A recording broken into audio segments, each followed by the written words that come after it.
ሰላም ጤና ይስጥልን ውድ የቻናላችን ተከታታዮች የፕሮግራማችን ቤተሰቦች፣ ይህ አብዲራዋ ቲዩብ ነው። ፕሮግራማችንን ላይክ በማድረግ እንዲጀምሩ፣ አዲስ የሆናችሁ ሰብስክራይብ በማድረግ ለቻናላችን ቤተሰብ እንድትሆኑ፣ እንዲሁም ይህንን ፕሮግራም ከሀገር ውጭ የምታደምጡ የቻናላችን ተከታታዮች የሁል ጊዜ ድጋፋችሁን በሱፐር ስቲከር፣ ሱፐር ቻት፣ ሱፐር ታንክስ ድጋፍ እንድታደርጉ የአክብሮት ግብዣችንን እያቀረብን የሶስተኛ ክፍል ፕሮግራማችን እንግዲህ አጠር ባለመልኩ መረጃ የምናሻግርበት ወደ እናንተ የምናቀርብበት ፕሮግራም ይሆናል። የዶሚኒክ ሶቦስላይ አዲሱ ኮንትራት ብዙ እያነጋገረ ነው የሚገኘው። ምክንያቱም የዚህ ተጫዋች በሊቨርፑል ቤት ለቀጣይ 5 ዓመት ለመቆየት አዲስ ውል እስከ 2031 የሚያቆየውን ኮንትራት መፈረሙን ተከትሎ ሊቨርፑል ካለፉት ስህተቶቹ ካለፉት ጥያቄዎቹ በደንብ መማሩን እና አሁን ላይ አስቀድሞ ለሁኔታዎች በር አለመክፈቱን ያሳየበት የውሳኔ አቅም ነው ተብሎ እንግዲህ በጥሩ መልኩ በዚህ የዝውውር መስኮት ብዙም በውጪ በሚዲያ ዙሪያ ባይገለጽም ከበስተጀርባ በርካታ ስራዎች እንዳሉ መረጃዎች ቢወጡም ክለቡ በዚህኛው የዝውውር መስኮት ተቀዛቅጿል ወይም ዝም ብሏል በሚል በሚገለጽበት ሰዓት ላይ እንግዲህ ድንገት የተሰማ መረጃ ነው። ነገር ግን ይህን ጉዳይ እንግዲህ ከወራት በፊት በነበሩ የሊግ ጨዋታዎች ሳይጠናቀቁ በደንብ በስፋት ይነሳ ነበር። ከሶቦስላይ ጋር ድርድር መጀመሩን በተደጋጋሚ በቻናላችን አንስተን መረጃውን አድርሰናችሁ ነበር። ድርድሩ እንደተባለው የተጀመረው በፈረንጆቹ ኖቬምበር ወር እንደሆነ፣ ከዛም በኋላ ለተወሰኑ ጊዜያት ድርድሩ በሌሎች ምክንያቶች ከሱ ጋር ተያያዥ ባልሆኑ ምክንያቶች እንግዲህ ተቋርጠው እንደነበር ተገልጾ በድጋሚ ወደ አመቱ ሊጠናቀቅ መቃረቢያ አካባቢ በድጋሚ ድርድሮች ተጀምረው ባለፉት በተለይ 2 ሳምንታት ጠንካራ ድርድር ከተደረገ በኋላ በስተመጨረሻም ተጫዋቹ በሊቨርፑል ቤት ለመቆየት ያለውን ፍላጎት በግልጽ በማሳየቱ እና ለክለቡ በቀጣይ ጊዜያት ያውን በፕራይም ታይሙ ለማገልገል መወሰኑን ተከትሎ ክለቡም ለዚህ ተጫዋች መጀመሪያ ከሚያገኘው የደሞዝ ክፍያ በጣም እጅጉን ስኬሉን በጣም ከፍተኛ የሆነ የደሞዝ ማሻሻያ፣ ምናልባት ሊቨርፑል በአዲስ ኮንትራት ላይ እንዲህ አይነት ከፍተኛ የደሞዝ ማሻሻያ ለመጨረሻ ጊዜ ያደረገው ለመሐመድ ሳላ ነው። ከዛ በፊትም ኮንትራታቸውን ላደሱ ተጫዋቾች እንዲህ አይነት ከፍተኛ ማሻሻያ አላደረገም። እንደምታውቁት መሐመድ ሳላ ከ250,000 ፓውንድ ሳምንታዊ በአንድ 400,000 ፓውንድ ካሳደጉ በኋላ በየአመቱ ተጫዋቹ በሚያሳየው ፖቴንሻል 18% ደሞዙ ላይ የሚጨምር ቦነስ እንዳለ ተካቶበት ኮከብ ጎል አግቢ ኮከብ ተጫዋች ሲሆን አሁን በ2024/25 የመሐመድ ሳላ ጥቅም ሊቨርፑል በአጠቃላይ ከባንኩ ለተጫዋቾች ለቦነስ የከፈለው በጣም ኤክስፔንሲቭ እንደሆነ ሲነገር ነበር።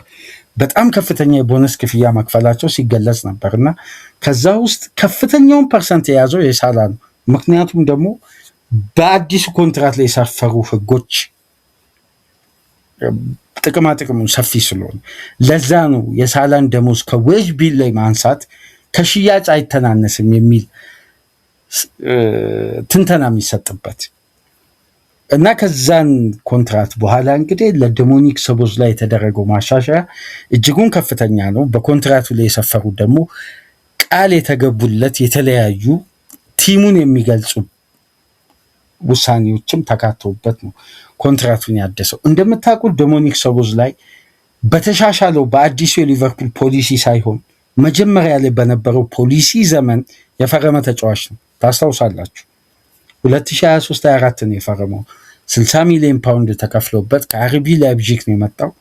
በሊቨርፑል ቤት እጅጉን አስደናቂ ፐርፎርማንስ ከመጣበት ጊዜ ጀምሮ ለቡድኑ ቁልፍ መሆኑን አሳይቶ የበለጠ ሊቨርፑል በተዳከመበት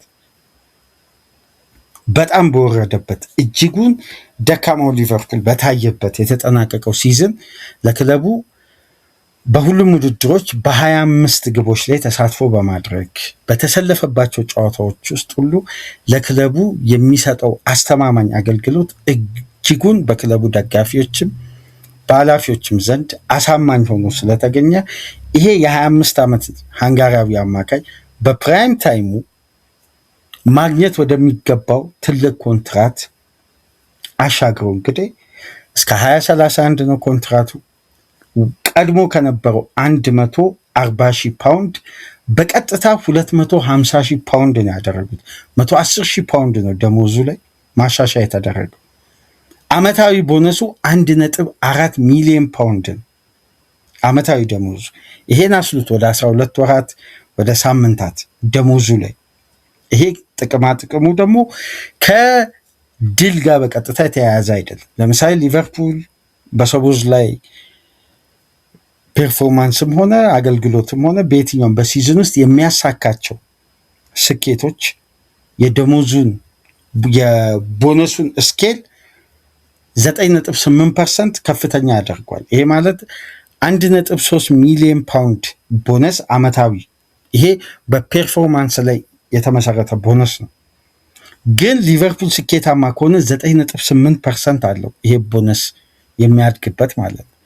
ሊቨርፑል ፕሪሚየር ሊግ አሳካ፣ ሻምፒዮንስ ሊግ አሳካ፣ የተለያዩ ድሎችን ይሄ ፐርሰንት ያድጋል። ይሄ ከፍተኛ ደሞዝ ነው። የበለጠ ደግሞ ተጫዋቹ ወደ አንደኛ ስኬል የደሞዝ ተከፋዮች አድጓል። በነገራችን ላይ ሊቨርፑል ስትራቴጂው እጅጉን በጣም አስደናቂ ነው። አሁን አዳዲስ ባለፈው ሳመር የፈረሙት ኢሳቅ፣ ዊትዘ፣ ኤኬቲኬ እነዚህ ተጫዋቾች ከ220 እስከ 250 ሺህ ፓውንድ ነው የሚያገኙት። ፈርስት ስቴጅ ተብሏል። ግን የክለቡ ትልቁ ስኬል ያለው ቫንዳይክ እና ሳላ ላይ ነው። የሳላን ስኬል አነሱ። በቀጣዩ ሳመር የቫንዳይክ ስኬል ይነሳል 350 ሺህ ፓውንድ። ስለዚህ የሊቨርፑል ትልቁ ተከፋይ የሚሆነው 250 ሺህ ፓውንድ ነው።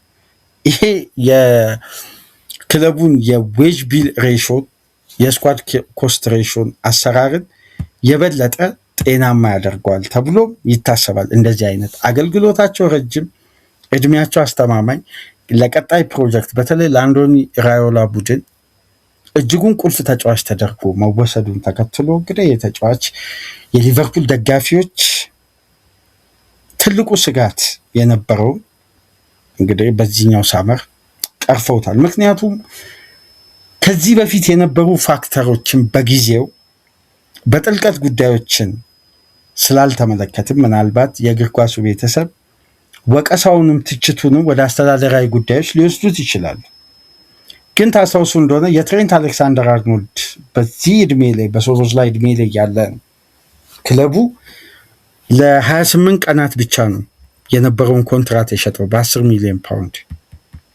ግን በፕራይም ታይሙ ይሄን ተጫዋች አግባብቶ ማቆየት በሚቻልበት ወቅት የድርድር የኮንትራት ሂደቱን ፕሮጀክቱን የመጀመራቸው ጉዳይ በጊዜ ሳይደረግ ቀርቶ ትልቁ ድክመት የነበረው በአስተዳደራዊ ጉዳዮች አልነበረም። ትልቁና ዋነኛው ድክመት በጊዜ የነበረው የሊቨርፑል ትራንዚሽን ላይ እነዚህ የኮንትራት ስራ አስፈጻሚ ጉዳዩን በቀጥታ የሚመለከታቸው ባለሙያዎች በጊዜው ሊቨርፑል በጊዜያዊነት ነበር ስራ አስኪያጆችን የቀጠረው። የምታስታውሱ ከሆነ ዮርጊ ሽማትክል ነበሩ። አሁን የትሬንት አሌክሳንደር አርኖልድ የ2 ዓመት ኮንትራት በቀረበት ወቅት ጊዜያዊ ስፖርቲንግ ዳይሬክተር ነው። ቀጣይ ዋነኛ ስፖርቲንግ ዳይሬክተር አልነበረም። ከዛም በኋላ ክሎፕ ለቀቁ። ክሎፕ ለቀው የክሎፕን ተተኪ በማፈላለግ የተጀመረው አዲሱ ስትራክቸር ገና አልተዋቀረም፣ ገና አልተቀናጀም። ሲዝኑ ጀመረ። ሊቨርፑልም ዝውውር አላደረገም። እንደምታስታውሱት ከኬዛ ውጭ በጣም ኢንፍሉዌንሳቸውን ክለቡ ላይ ለመፍጠር ገና ስትራክቸራሊ ሳይቀናጁ ነበር የኮንትራት ድርድሩ ከእጃቸው የወጣው። ግን እነዛ ሁለት ሲነር ተጫዋቾች ለክለቡ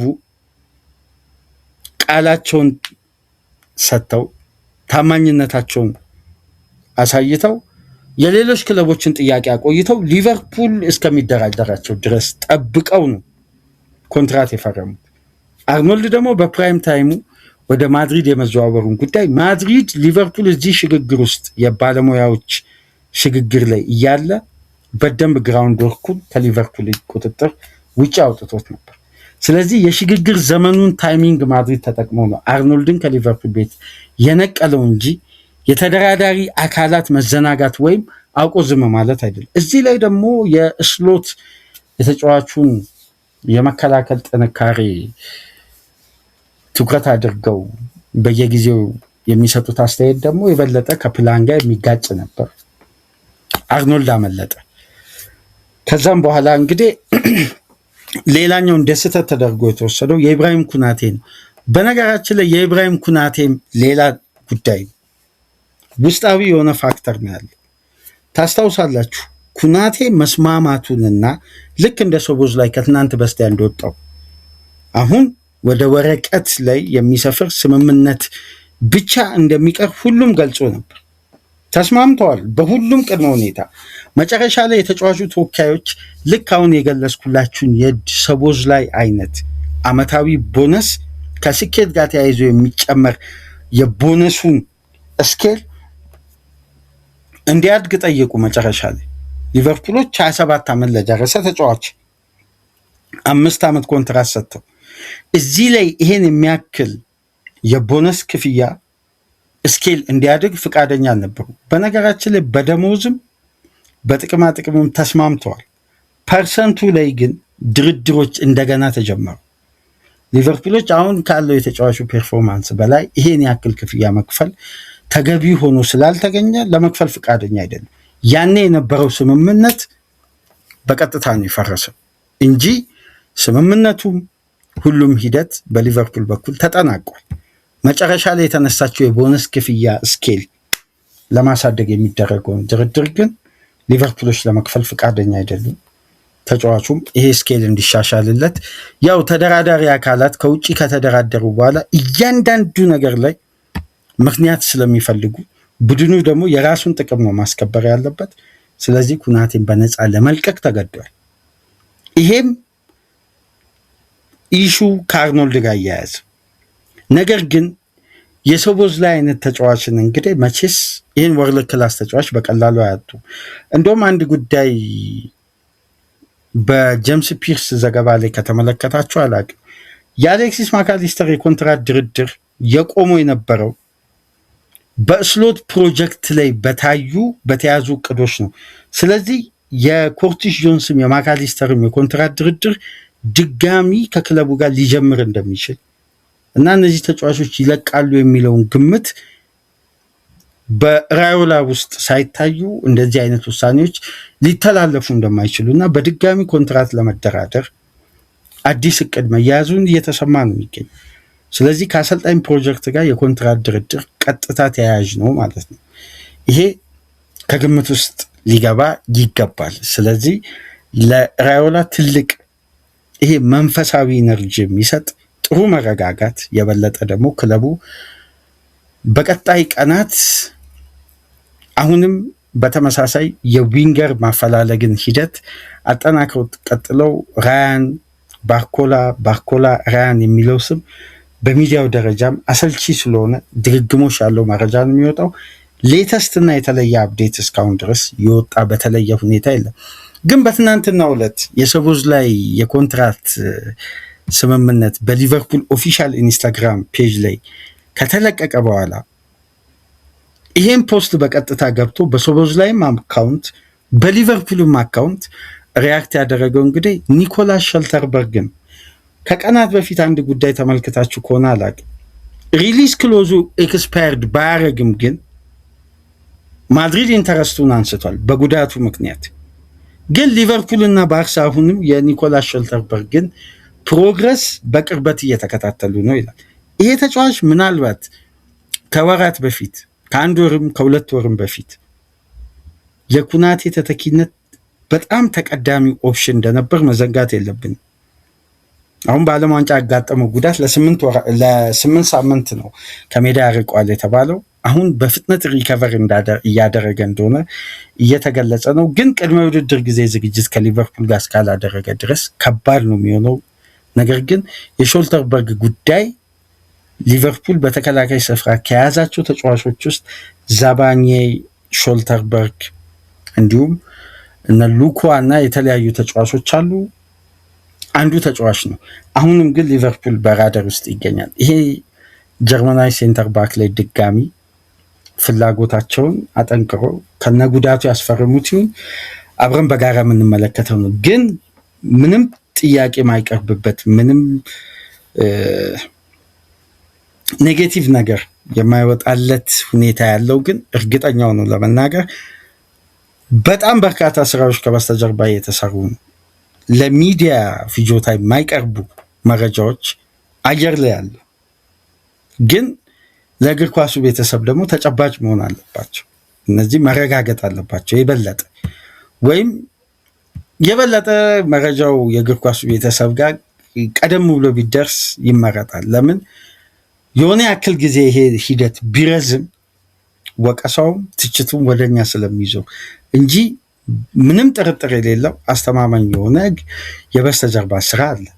እሱ እንግዲህ የበለጠ በሚዲያ ደረጃ ኮንፈርም ሲደረግ በብላክፑል ከሰሞኑን የነበሩ የሁለት ተጫዋቾችን ኤጀንት ዳይሬክት አፕሮች መደረጉ